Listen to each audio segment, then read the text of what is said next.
Frères et sœurs, que la paix et la grâce de notre Seigneur et Sauveur Jésus-Christ soient avec vous.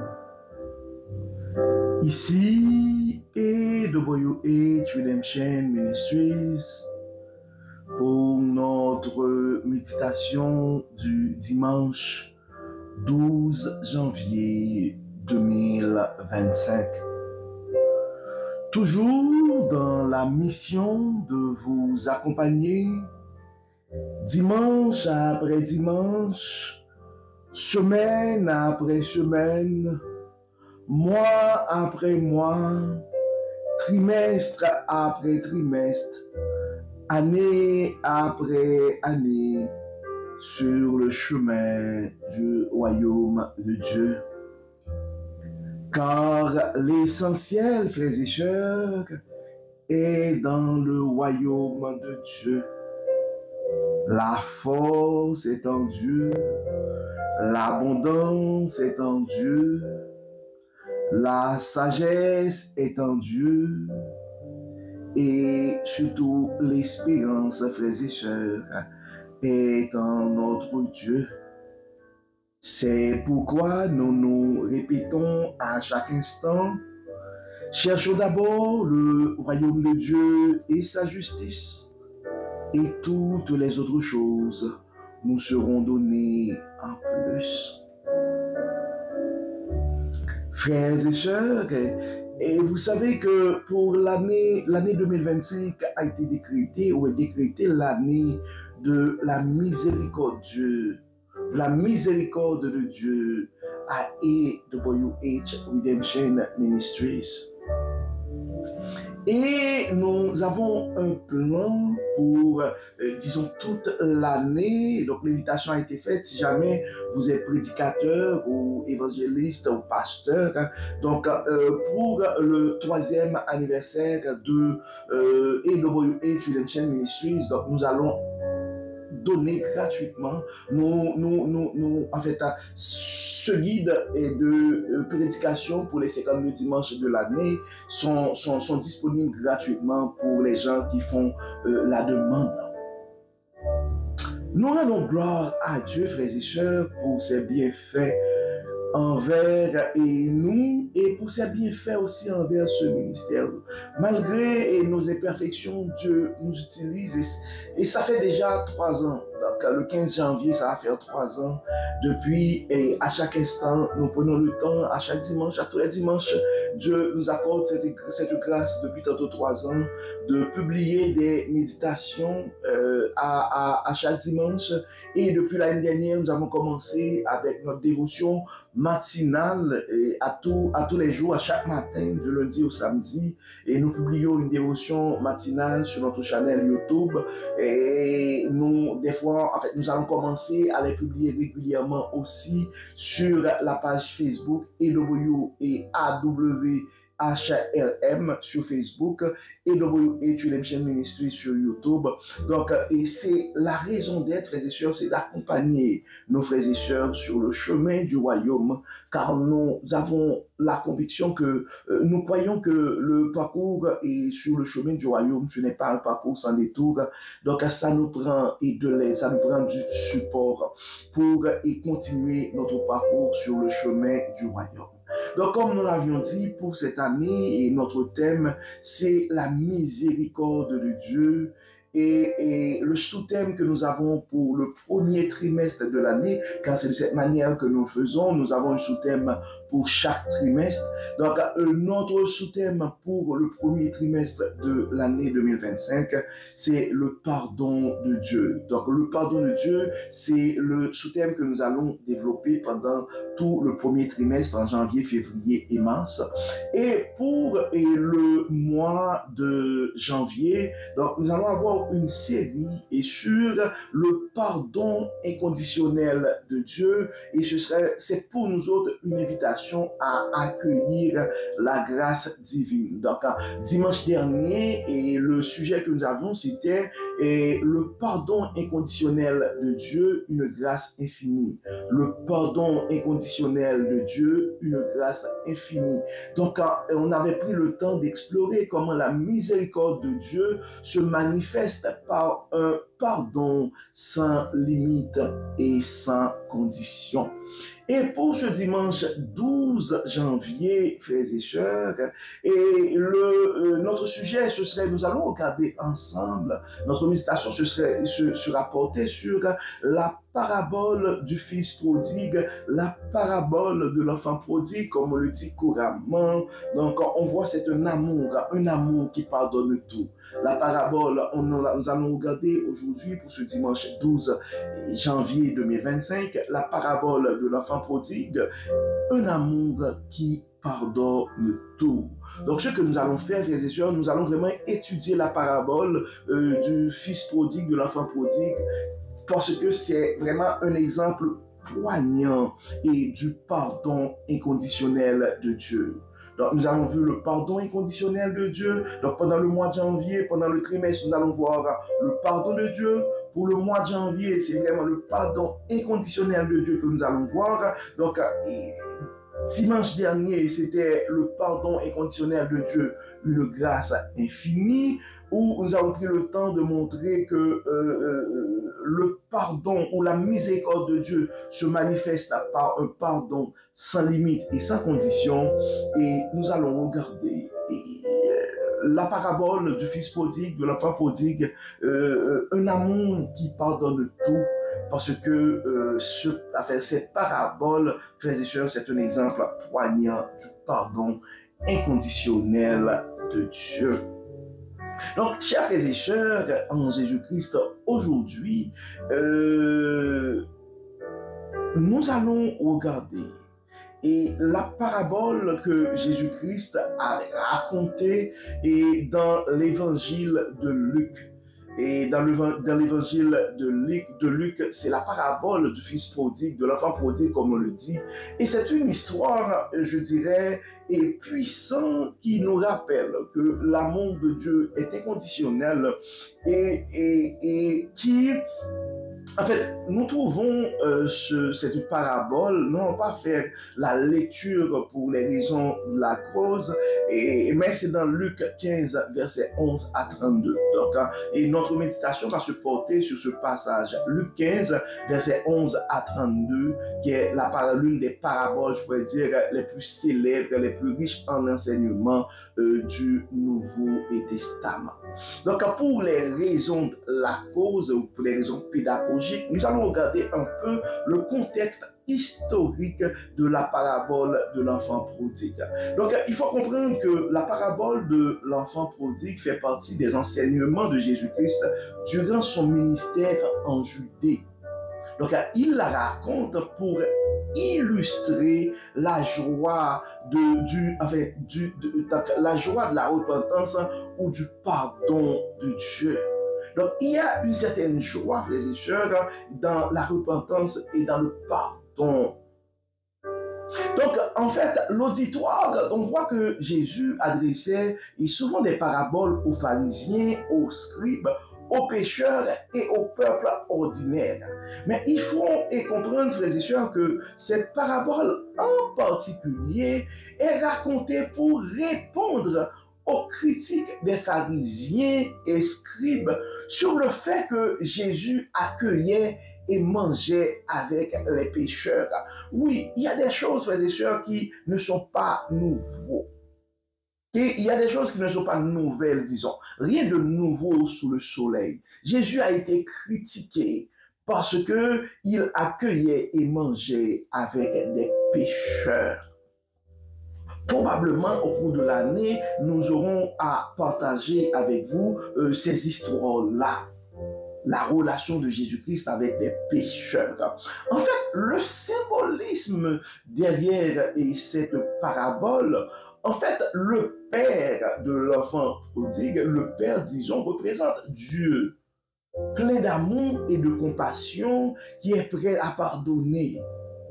Et on a le fils prodigue aussi qui symbolise les pécheurs repentants. Et le fils aîné, en fait, représente ceux qui se sentent justes et qui ne comprennent pas la grâce et la miséricorde de Dieu. En fait, en présentant ce tableau, probablement chacun de nous, ou dans des circonstances différentes, pourrait se retrouver dans chacun de ces personnages, soit le père, soit le fils prodigue, soit le fils aîné. Parce que souvent, nous nous trouvons dans la situation de la personne qui a été blessée et qui est dans, je pourrais dire, dans l'exigence, et qui devrait pardonner. Des fois, nous sommes aussi la personne qui avait fait le mal. Nous sommes le pécheur. Et Dieu nous appelle à repentir. Donc, si tu te vois comme un pécheur ce matin, la question que nous devons nous poser premièrement, est-ce que tu es un pécheur tout court ou un pécheur repentant? Et il y a le fils aîné qui représente ceux qui se sentent justes et qui ne comprennent pas la grâce et la miséricorde de Dieu. Des fois, et puisque Dieu nous fait grâce, qu'on a vécu quand même un mariage stable, nous avons des enfants exemplaires, donc nous ignorons la douleur ou la souffrance, où nous sommes sans pitié aux gens qui sont en train de vivre des relations difficiles ou qui ont des enfants qui font l'objet de leur chagrin. En fait, les enseignements à travers ces paraboles, frères et sœurs, c'est vraiment le pardon et la repentance. Donc là, en fait, cette parabole, frères et sœurs, souligne que peu importe à quel point quelqu'un s'éloigne de Dieu, il est toujours accueilli avec amour si cette personne-là revient repentant.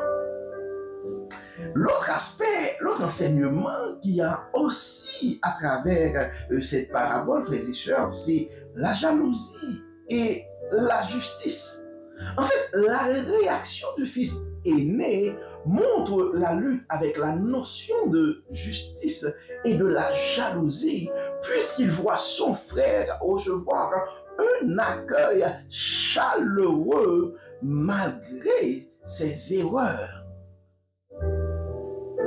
Donc, nous devons aussi, nous allons prendre le temps aussi, frères et sœurs, en fait, il faut comprendre que cette parabole, la parabole de l'enfant prodigue, a aussi une influence culturelle. Nous n'allons pas rentrer dans ces détails, soit à travers l'art et la littérature. Il y a des artistes comme Rembrandt qui en principe représentent dans ce qu'ils ont présenté dans leurs œuvres et le retour du fils prodigue.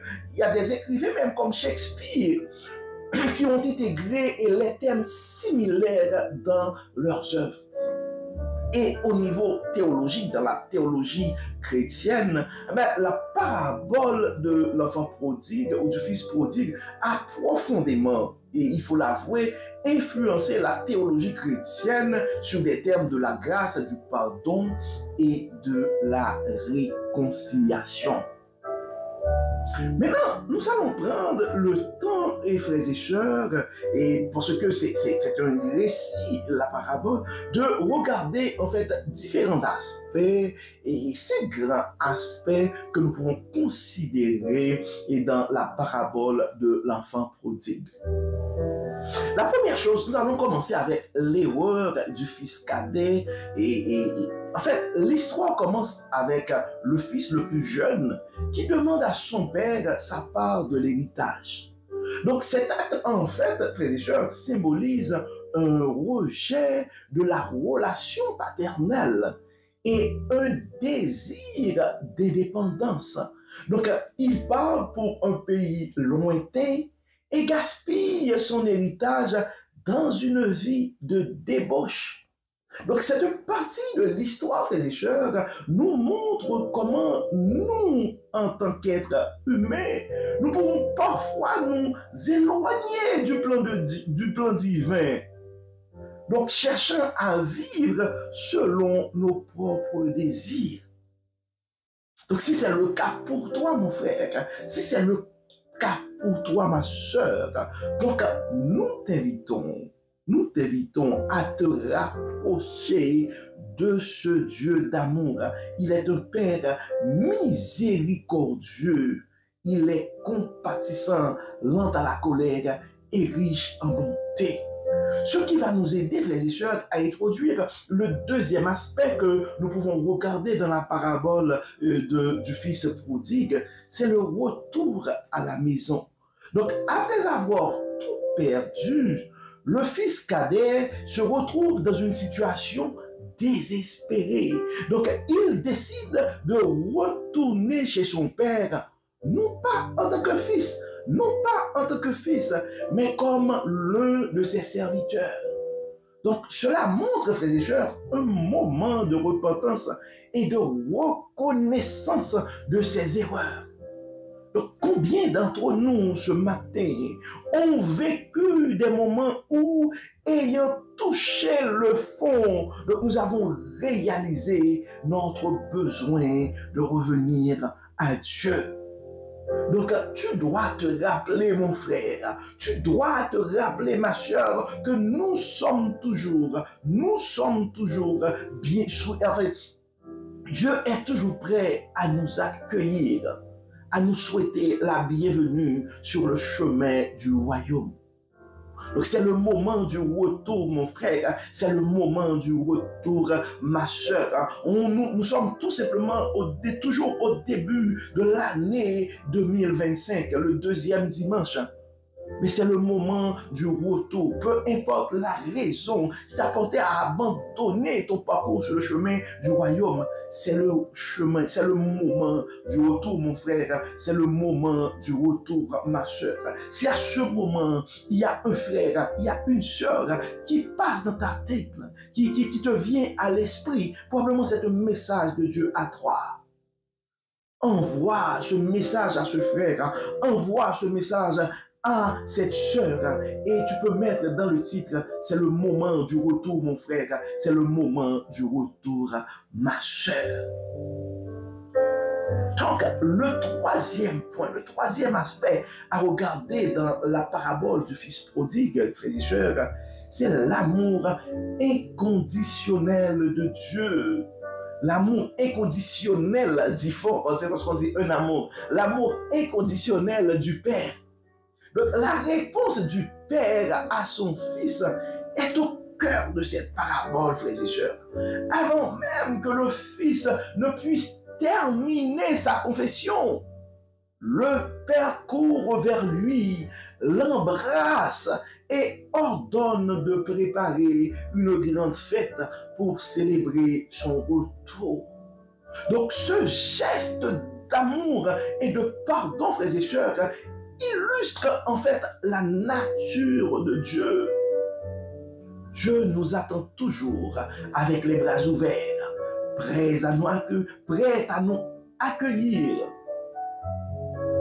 prêt à nous accueillir, peu importe nos erreurs.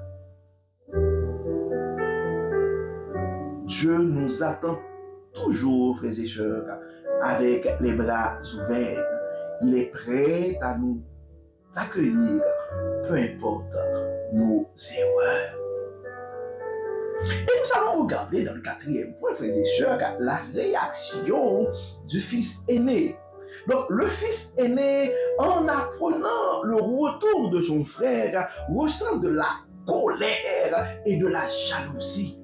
Je ne sais pas c'est quoi tes ressentiments ce matin. Est-ce qu'il y a de la colère? Est-ce qu'il y a de la jalousie? Parce que tu regardes autour de toi et des gens sont en train de faire du mal.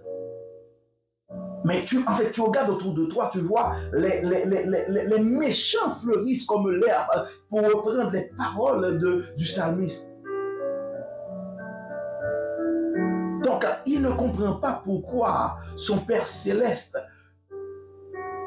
En fait, il ne comprend pas pourquoi son père célèbre celui qui a gaspillé son héritage.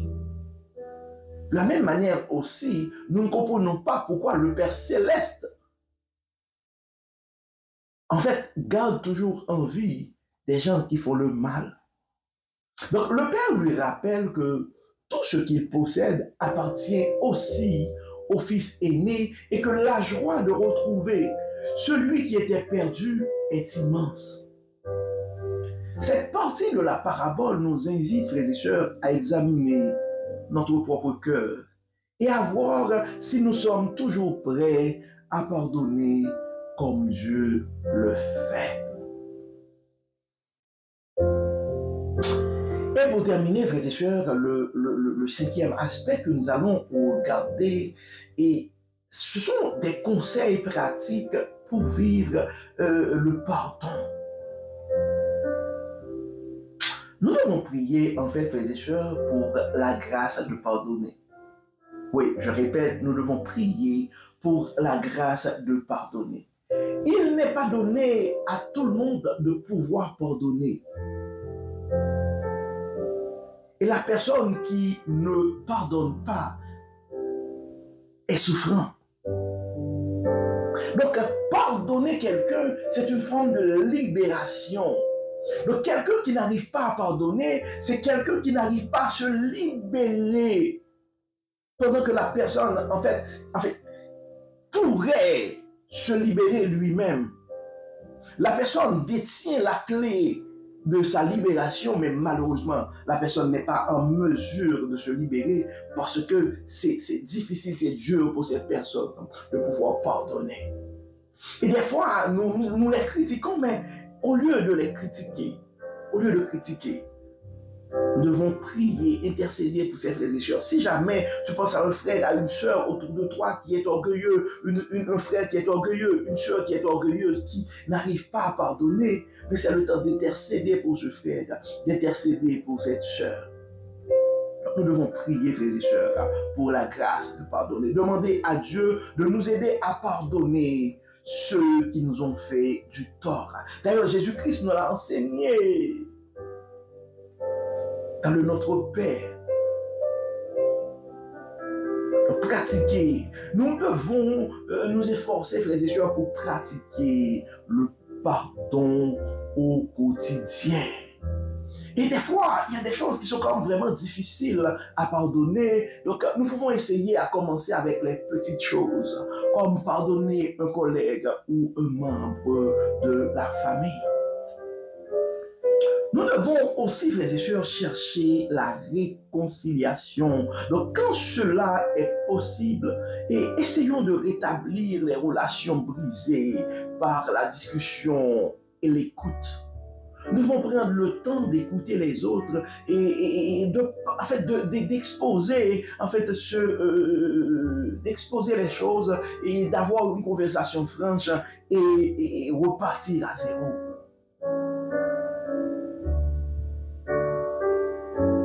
Nous devons nous rappeler aussi que combien Dieu nous a pardonné.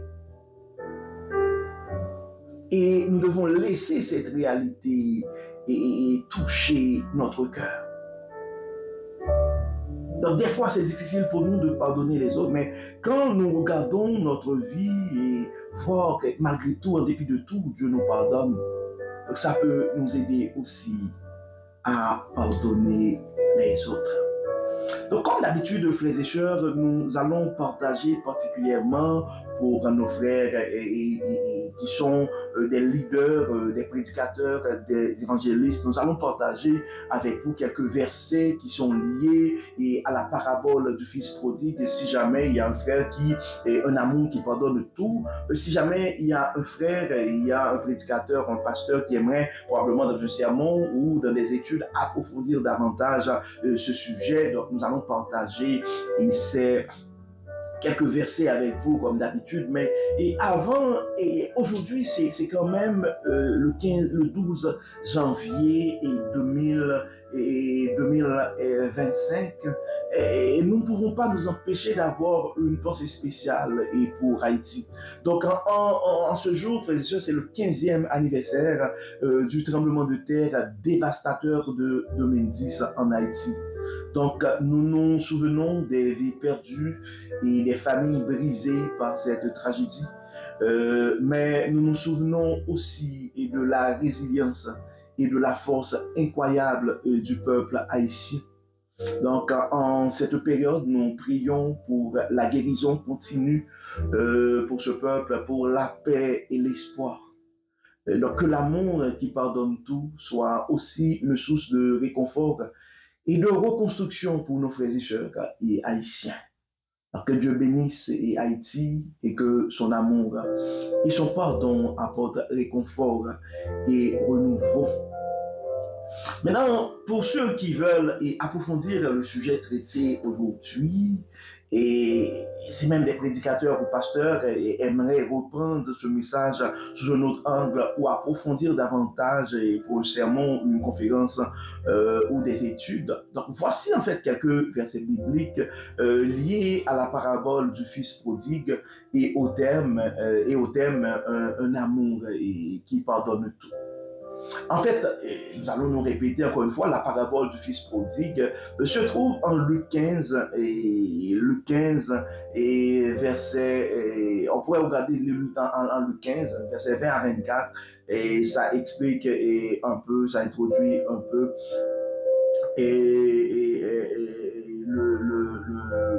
le parabole se trouve en Luc 15.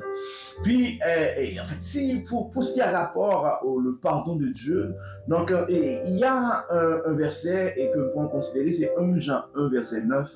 Ça dit, si nous confessons nos péchés, il est fidèle et juste pour nous les pardonner et pour nous purifier de toute iniquité. C'est un verset qui parle qui parle du pardon de Dieu. Donc on voit la confession, ça nous invite à confesser nos péchés et ça nous expose aussi la disposition de Dieu à nous pardonner de nos iniquités. Il y a le fameux psaume 103, verset 12, ça dit « Autant l'Orient est éloigné de l'Occident, autant il éloigne de nous nos transgressions. » Et pour ce qui est de l'amour de Dieu, nous pouvons regarder ensemble Romains 5, verset 8, ça dit « Mais Dieu prouve son amour envers nous en ce que, lorsque nous étions encore des pécheurs, Christ est mort pour nous. » Au Romains 5, verset 8, c'est un verset qui pourrait faire le lien entre le pardon de nos péchés et l'amour de Dieu. Il y a 1 Jean 4, 9 et 10 aussi. Donc l'amour de Dieu, ça dit l'amour de Dieu a été manifesté envers nous en ce que Dieu a envoyé son Fils unique dans le monde afin que nous vivons par lui. Et cet amour consiste non point en ce que nous avons aimé Dieu, mais en ce qu'il nous a aimés et a envoyé son Fils comme victime expiatoire pour nos péchés. Donc, pendant l'année dernière, on a parlé beaucoup sur la rédemption, comment Dieu a envoyé son Fils pour établir, par amour, pour rétablir le plan divin. Il y a Éphésiens 2, 4 et 5 aussi qui nous parle de l'accueil des pécheurs. Donc ça dit, mais Dieu qui est riche en miséricorde, à cause du grand amour dont il nous a aimés, nous qui étions morts par nos offenses, nous a rendus à la vie avec Christ. C'est par grâce que vous êtes sauvés. Il y a aussi, frères et sœurs, Ésaïe, pas Éphésiens, et Ésaïe, chapitre 1er, verset 18. Ça dit, venez et plaidons, dit l'Éternel. Si vos péchés sont comme le cramoisi, ils deviendront blancs comme la neige. S'ils sont rouges comme la pourpre, ils deviendront comme la laine. Donc, ces versets mettent, frères et sœurs, en lumière l'amour inconditionnel et le pardon de Dieu, qui sont en fait les thèmes centraux de la parabole du Fils prodigue. Donc, j'espère qu'ils vous seront utiles pour votre méditation. Et comme on l'avait annoncé dès le début et depuis la semaine dernière, nous avons le plan de prédication pour les 52 dimanches de l'année 2025 de EWA Tridentine Ministries qui sont disponibles gratuitement, et nous allons profiter de notre 3e anniversaire vraiment pour faire des publications et donner à plus de monde à plus de gens que possible, à plus de frères et sœurs possible, et notre guide de prédication pour l'année 2025.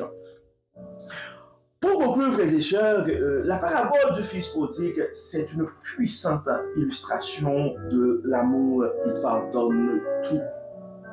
Donc, cette parabole nous rappelle que peu importe la distance à laquelle nous nous éloignons de Dieu, son amour et son pardon sont toujours disponibles pour nous.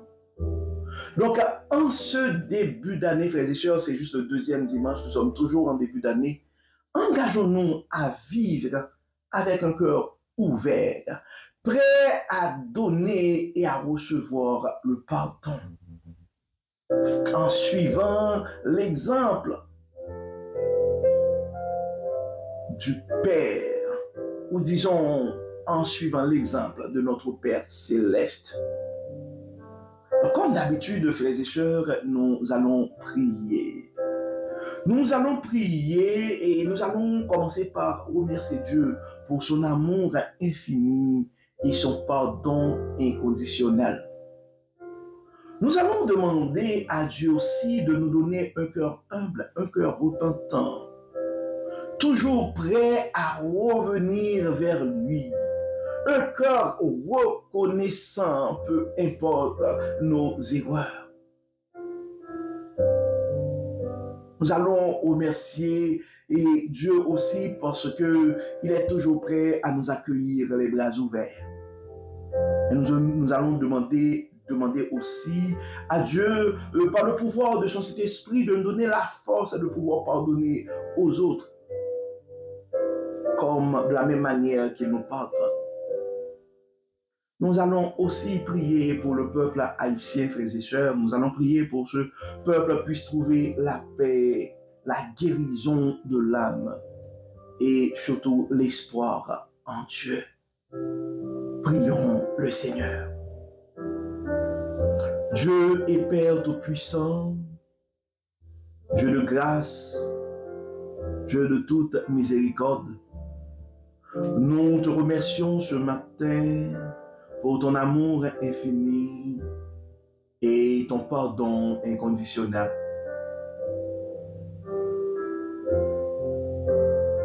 Merci Seigneur parce que tu nous rappelles que tes bras sont toujours ouverts pour nous recevoir.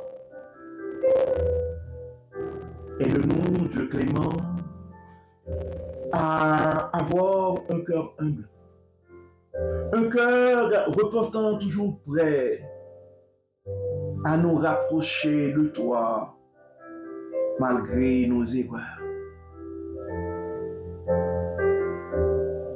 Aide-nous, Dieu clément, à reconnaître nos fautes, nos manquements. Aide-nous, Dieu clément, à reconnaître nos péchés. Oui, Seigneur, nous sommes conscients que nous sommes pécheurs, nous avons fait ce qui est mal à tes yeux. Et souvent, nos paroles, nos pensées, nos actions aussi à l'endroit de nos frères et sœurs ne sont pas dignes de l'amour et du Saint-Esprit que tu as mis en nous. C'est pourquoi nous te demandons, Dieu clément, dans ton amour, dans ta miséricorde, de nous pardonner. De nous aider aussi à pardonner ceux qui nous ont fait du tort. Et aide-nous, Dieu clément, à pouvoir toujours laisser la porte ouverte pour la réconciliation.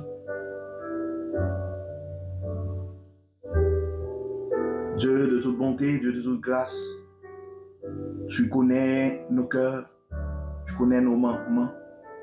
Viens dans nos vies, viens dans nos familles, viens dans nos maisons, viens dans nos églises, viens dans nos communautés. Enlève toute chicane, enlève toute haine, toute jalousie. Aide-nous, Dieu clément, à pouvoir nous pardonner et à reprendre notre parcours sur le chemin du royaume. Nous avons des frères et sœurs qui ont été touchés par cette parole ce matin, mais qui sont encore hésitants à reprendre leur parcours sur le chemin du royaume. Toi qui sondes les cœurs et les reins, toi seul qui as le pouvoir sur l'esprit humain, nous te demandons, Seigneur, de les toucher, de les aider à prendre cette décision ce matin. Aide-les, Dieu clément, à réaliser que le moment du retour, c'est maintenant.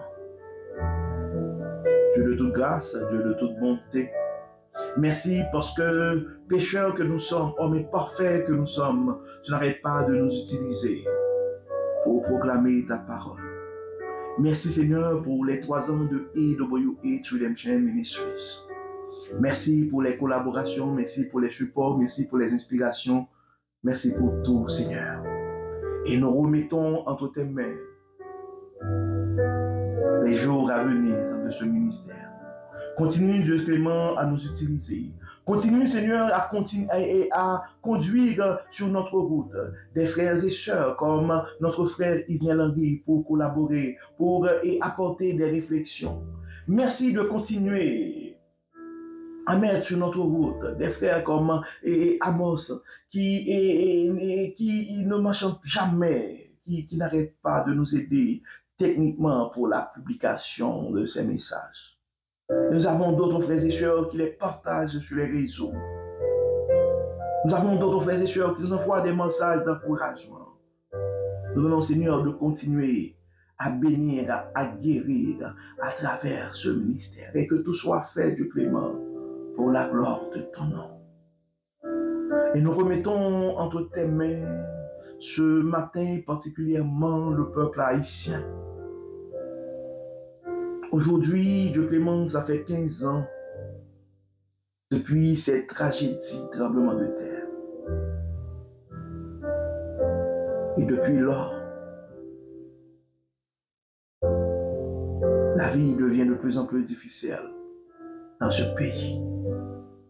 Nous remettons entre tes mains tous les gens qui ont été physiquement frappés par cette tragédie et qui vivent encore avec des séquelles. Nous remettons entre tes mains les gens qui ont été choqués, blessés émotionnellement aussi. Tu es le Dieu de toute consolation, tu es le Dieu de toute guérison. Nous demandons, Dieu clément, de non seulement reconstruire ce pays, mais de reconstruire aussi les âmes, les vies brisées par les différents événements qui ravagent ce pays. Dieu de toute grâce, Dieu de toute bonté, bénis, guéris et protège. Et que tout soit fait dans nos vies pour la gloire de ton nom. Nous savons, Seigneur, que nous ne pouvons pas prier selon nos mérites car nous sommes des pécheurs. Mais nous prions au nom de ton Fils Jésus-Christ, qui vit et qui règne au siècle des siècles. Amen. Amen. Frères et sœurs, nous arrivons au terme de notre méditation pour ce dimanche 12 janvier 2025. Nous espérons que votre âme a été bénie et d'ici là, nous vous souhaitons une excellente journée sous le regard du Dieu Tout-Puissant. Que le Seigneur nous bénisse, que le Seigneur nous protège, qu'il nous accorde sa grâce et sa paix. Au nom de Jésus. Amen. Amen. Encore une fois, bon dimanche dans la miséricorde de Dieu, frères et sœurs. Et nous nous donnons rendez-vous demain matin, lundi, pour notre dévotion matinale. Bye bye et à demain.